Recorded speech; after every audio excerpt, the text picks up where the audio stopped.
Hello friends, welcome back to the my channel. तो आज हम इस वीडियो में एनसीईआरटी पर आधारित क्लास 9 का साइंस बुक चैप्टर नंबर 4 परमाणु की संरचना से संबंधित महत्वपूर्ण प्रश्न को डिस्कस करेंगे। पार्ट नंबर है 3। इससे पहले ऑलरेडी चैप्टर 3 तक कंप्लीट करा दिया गया है और चैप्टर 4 परमाणु की संरचना का पार्ट 1 और पार्ट 2 कंप्लीट हो चुका है, जिसका लिंक आप डिस्क्रिप्शन बॉक्स में देख सकते हैं या फिर प्लेलिस्ट में चेक कर सकते हैं। तो चलिए फिर हम लोग स्टार्ट करते हैं आज के पहले प्रश्न से। तो क्वेश्चन नंबर 1 है, कितने इलेक्ट्रॉन वाली कक्षा को अष्टक कहा जाता है? ऑप्शंस है 4, 2, 8 या 6। तो 8 इलेक्ट्रॉन वाली कक्षा को अष्टक कहा जाता है। सो करेक्ट आंसर होगा option number B, option number C 8। अब हम लोग नेक्स्ट क्वेश्चन की ओर आते हैं। क्वेश्चन नंबर 2 है, परमाणु अपने अंतिम कक्ष में अष्टक प्राप्त करने के लिए क्या करते हैं? ऑप्शंस है इलेक्ट्रॉनों की साझेदारी, इलेक्ट्रॉन का ग्रहण, इलेक्ट्रॉन का त्याग या उपरोक्त सभी।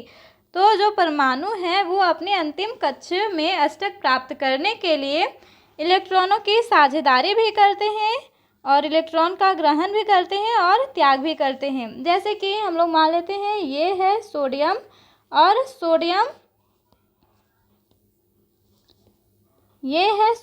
सोडियम का जो इलेक्ट्रॉनिक विन्यास होता है 2, 8 और 1 होता है।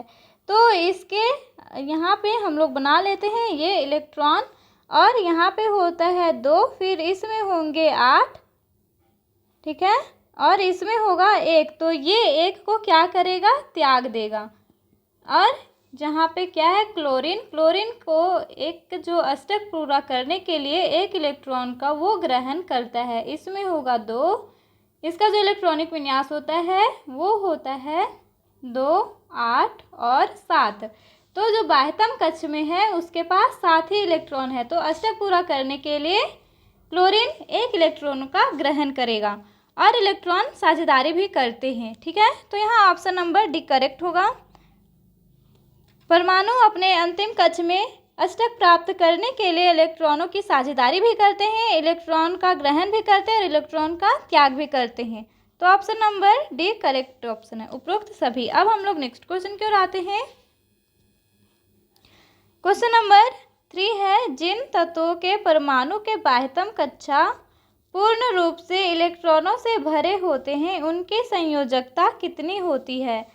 ऑप्शंस हैं 1, 0, 2 या 3। तो जिन तत्वों के परमाणु के बाह्यतम कक्षा पूर्ण रूप से इलेक्ट्रॉनों से भरे होते हैं उनकी जो संयोजकता होती है वो 0 होती है। सो करेक्ट आंसर होगा ऑप्शन नंबर बी 0। अब हम लोग नेक्स्ट क्वेश्चन की ओर आते हैं। क्वेश्चन नंबर 4 है, फ्लोरीन की संयोजकता कितनी है? ऑप्शंस है 1, 7, 3 या 2। तो हम लोग जानते हैं कि फ्लोरीन का जो परमाणु क्रमांक होता है वो 9 होता है और इसका जो इलेक्ट्रॉनिक विन्यास होगा 2, 8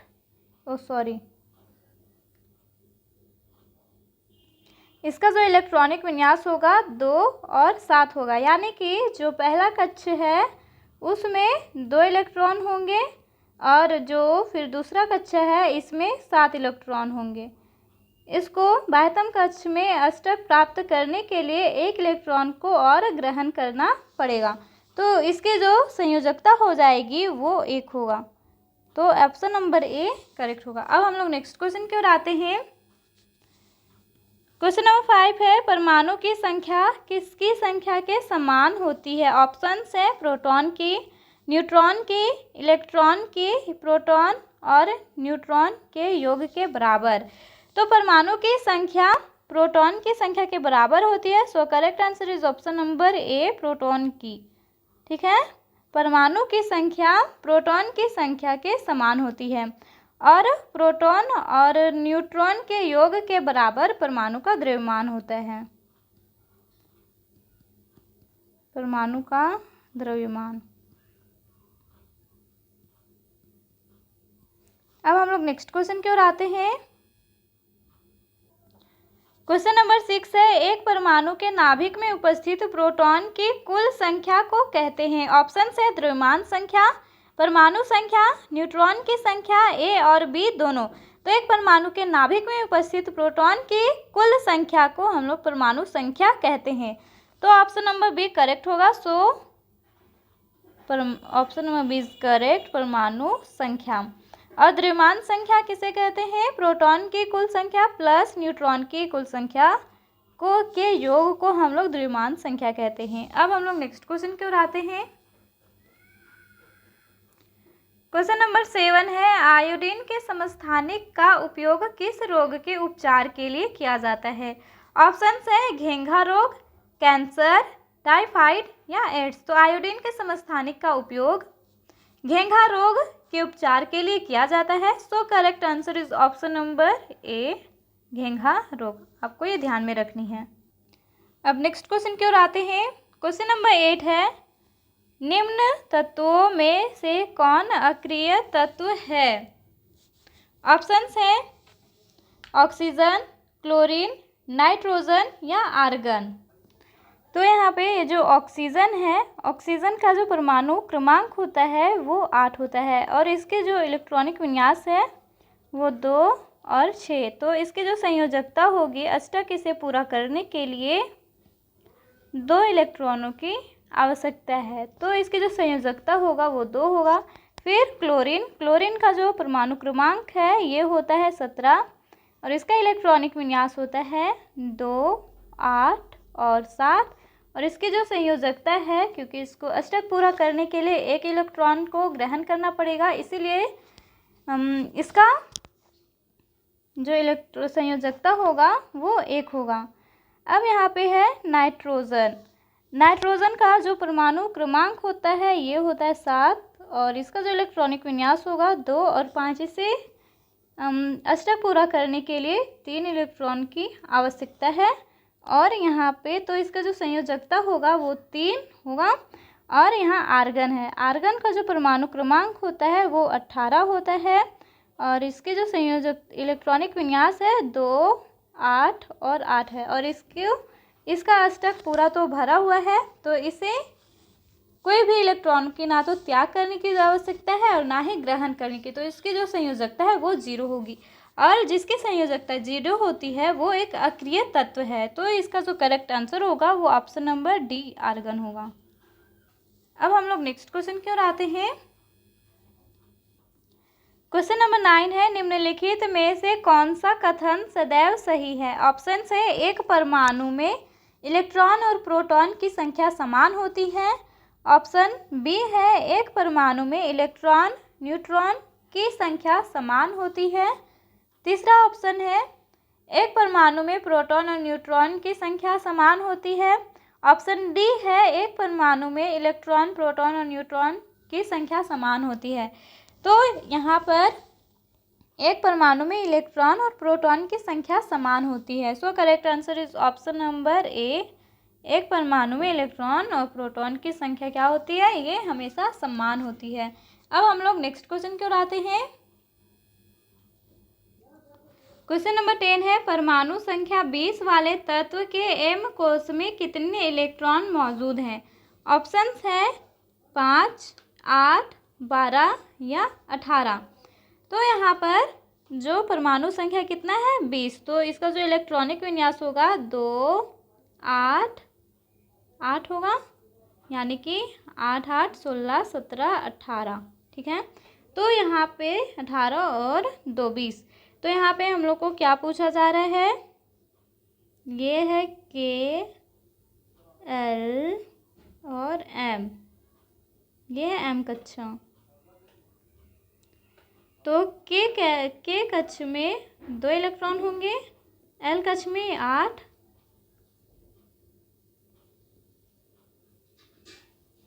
और ये था के कक्ष,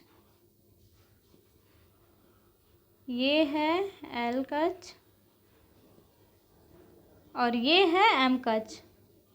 तो 2, 8 और इसमें होगा 8। ये है एम कक्ष और इसके बाद जो 2 इलेक्ट्रॉन बच गया है ये अगले कक्षा में होगी।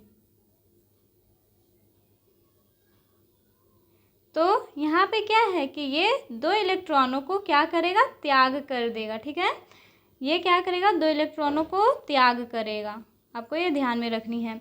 तो इसके जो m कक्ष में इलेक्ट्रॉनों की जो कुल संख्या है वो कितनी है, 8।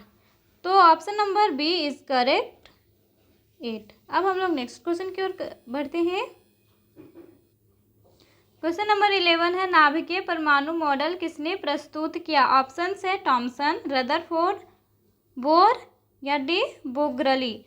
तो नाभिक का परमाणु मॉडल रदरफोर्ड ने प्रस्तुत किया था। So correct answer is option number B, Rutherford. अब हम लोग नेक्स्ट क्वेश्चन की ओर आते हैं। क्वेश्चन नंबर 12 है, द्रव्यमान संख्या निम्न में किसके बराबर होती है। यहाँ पे क्या है, द्रव्यमान संख्या। ठीक है, द्रव्यमान संख्या किसके बराबर होती है। यहाँ परमाणु संख्या नहीं है, यहाँ द्रव्यमान संख्या। तो द्रव्यमान संख्या प्रोटॉन की संख्या प्लस न्यूट्रॉन की संख्या के बराबर होती है। तो इसका जो करेक्ट आंसर होगा वो ऑप्शन नंबर डी होगा, प्रोटॉन की संख्या प्लस न्यूट्रॉन की संख्या। और परमाणु संख्या प्रोटॉन की संख्या के बराबर होती है, आपको ये ध्यान में रखनी है। अब हम लोग नेक्स्ट क्वेश्चन की ओर आते हैं। क्वेश्चन नंबर 13 है, निम्न में कौन तत्व का मौलिक गुण है। ऑप्शन है परमाणु संख्या, द्रव्यमान संख्या, परमाणु द्रव्यमान या संयोजकता। तो परमाणु संख्या तत्व का मौलिक गुण है। So correct answer is option number A, परमाणु संख्या। अब हम लोग नेक्स्ट क्वेश्चन की ओर आते हैं। क्वेश्चन नंबर 14 है, हाइड्रोजन के कितने समस्थानिक होते हैं। ऑप्शन है 1, 2, 3 या 4। तो हाइड्रोजन के 3 समस्थानिक होते हैं। तो ऑप्शन नंबर सी करेक्ट होगा। कौन कौन से होते हैं, तो उनका नाम है, पहला है प्रोटियम,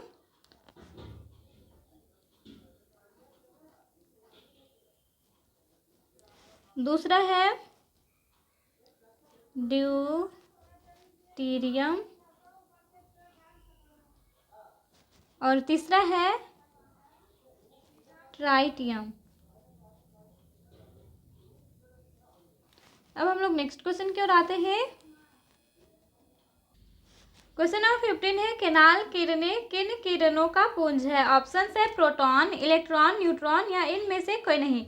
तो केनाल किरणें प्रोटॉन किरणों का पुंज है। तो करेक्ट आंसर होगा ऑप्शन नंबर ए, प्रोटॉन। अब हम लोग नेक्स्ट क्वेश्चन की ओर आते हैं।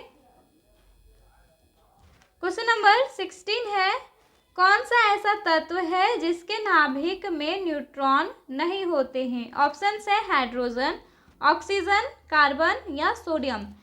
तो यहाँ पर जो हाइड्रोजन है, हाइड्रोजन तत्व है जिसके नाभिक में न्यूट्रॉन नहीं होते हैं। ठीक है, तो इसका जो करेक्ट आंसर होगा वो ऑप्शन नंबर ए होगा, हाइड्रोजन। अब हम लोग नेक्स्ट क्वेश्चन की ओर आते हैं। क्वेश्चन नंबर 17 है, Mg यानी कि मैग्नीशियम का इलेक्ट्रॉनिक विन्यास क्या है। तो यहाँ पे मैग्नीशियम का जो परमाणु क्रमांक है ये है 12 और इसका जो इलेक्ट्रॉनिक विन्यास होगा 2, 8 और फिर 2। तो यहाँ ऑप्शंस में है 2, 8 और 1, 2, 6, 4, 2, 8, 2 या फिर 2, 6, 8।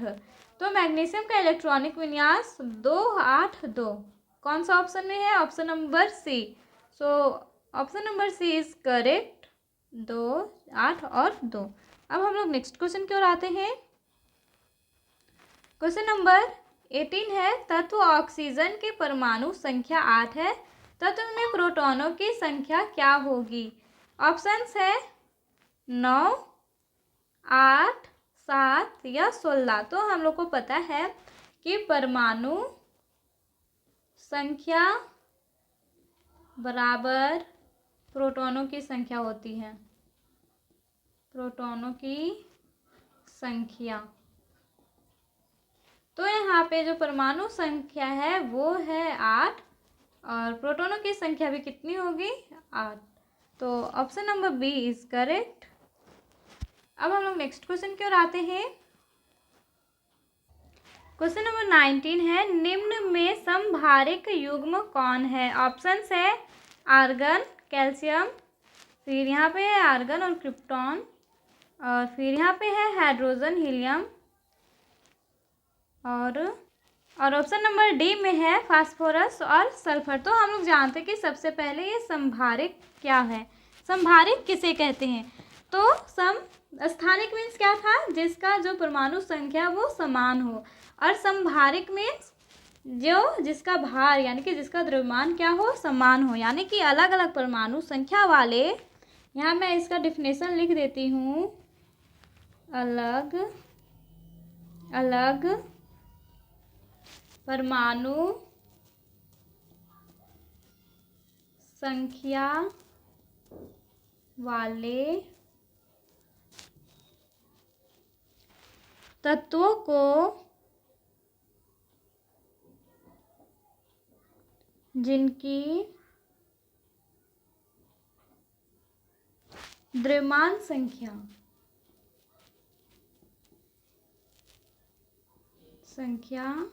क्या हो, समान होती है।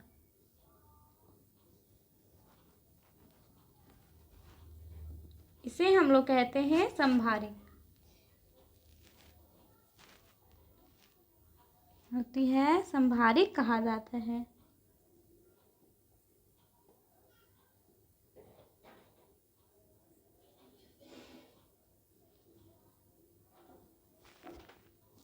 तो यहाँ ऑप्शंस में ये जो आर्गन है और ये जो कैल्शियम है, इन लोगों का जो द्रव्यमान होता है वो 40 ही होता है, और इसका जो परमाणु संख्या है ये 18 है और इसका 20 है। तो यहाँ पे अलग अलग परमाणु संख्या है, लेकिन जो ये दोनों तत्व है इनके जो द्रव्यमान है वो 40 ही है। ठीक है, तो यहाँ पे जो निम्न में संभारिक युग्म कौन है, तो ऑप्शन नंबर ए आर्गन और कैल्शियम यहाँ पे संभारिक युग्म है। तो ऑप्शन नंबर ए करेक्ट होगा। अब हम लोग नेक्स्ट क्वेश्चन की ओर आते हैं। क्वेश्चन नंबर 20, केनाल किरणों की खोज किसने की। ऑप्शंस है रदरफोर्ड, थॉमसन, गोल्डस्टीन या चैडविक। तो गोल्डस्टीन ने 1886 में एक नए विकिरण की खोज की, जिसे उन्होंने केनाल रे का नाम दिया था। ठीक है, तो केनाल किरण की खोज किसने की थी, गोल्डस्टीन ने, वो भी कितना में, सन 1886 ईस्वी में। तो इसका जो करेक्ट आंसर होगा वो ऑप्शन नंबर सी होगा, गोल्डस्टीन। तो आज हम लोग इस वीडियो में मोस्ट इम्पोर्टेंट 20 महत्वपूर्ण प्रश्नों को सॉल्व कर चुके हैं। अब मिलते हैं हम लोग नेक्स्ट वीडियो में। इसके लिए bye, thank you and you take care.